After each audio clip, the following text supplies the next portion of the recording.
Good evening and welcome to Tucker Carlson Tonight. Yesterday, as you know, an American airstrike killed an Iranian general called Qasem Soleimani. Jim Antle is the editor-in-chief at the American Conservative. Has thought a lot about the political implications of all this. Jim, thanks so much for coming on tonight. Sure. Where do you think this leaves the president politically? Well, a lot of it depends on what's going to happen next. I think President Trump campaigned on the idea that we were going to shrink our footprint in the Middle East. I think that's what he'd like to do. I think he's trying to balance the fact that he would like to do that with the desire to be tough, the desire to protect American personnel that are still in the region. But he has a lot of advisors who are committed to the things that he ran against. He has a lot of George W. Bush retreads who are giving him advice on what to do with Iraq and with Iran. And the danger is that once you've done some of these things, once you've committed to some of these moves, you're going to draw more troops in rather than drawing down, as I think the president would prefer to do, that there's no easy exit strategy, that there's no easy way out. So the hope is that this strike is going to cripple Iran's capacity to be able to threaten our people.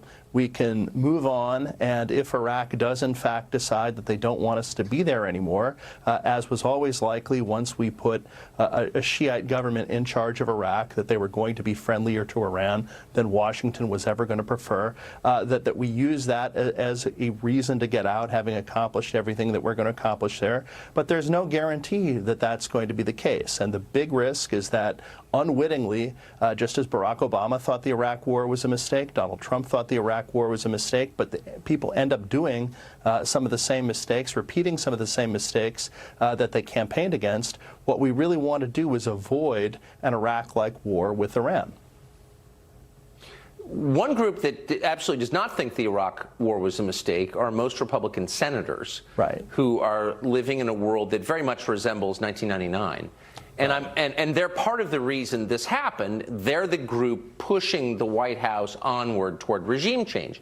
I'm wondering how long it will take to get representatives in Washington who represent the views of actual Republican voters. When is that process going to come to fruition? When are we going to get senators who actually agree with Republican voters? Right, or even military veterans who've served in some of these wars are now telling pollsters that they think that they were a mistake, that they believe that they should not have been waged in the first place, so that the people who know this combat situation the best don't think our politicians and our bureaucrats and our generals made the best decisions. And so we do have this huge lag, especially on the Republican side, when we had a situation where the president called for drawdowns in Afghanistan and Syria, and the vast majority of Republican senators voted to rebuke him. And in the case of Syria, we're talking about a war that Congress never voted to authorize in the first place. Well, here we are in Iraq, and we have most Republican senators saying that they don't want Congress to vote on whether we have further strikes against Iran as a result of yesterday's strikes. I think that's a very big mistake. And in a closely fought election, which we might have this year, and with the types of people who are working to undermine and impeach the president on sort of Cold War 2.0 foreign policy assumptions, Republicans are really behind the times, and they're really allowing Democrats to sort of take away some of the issues that helped Trump win in 2016. That's right.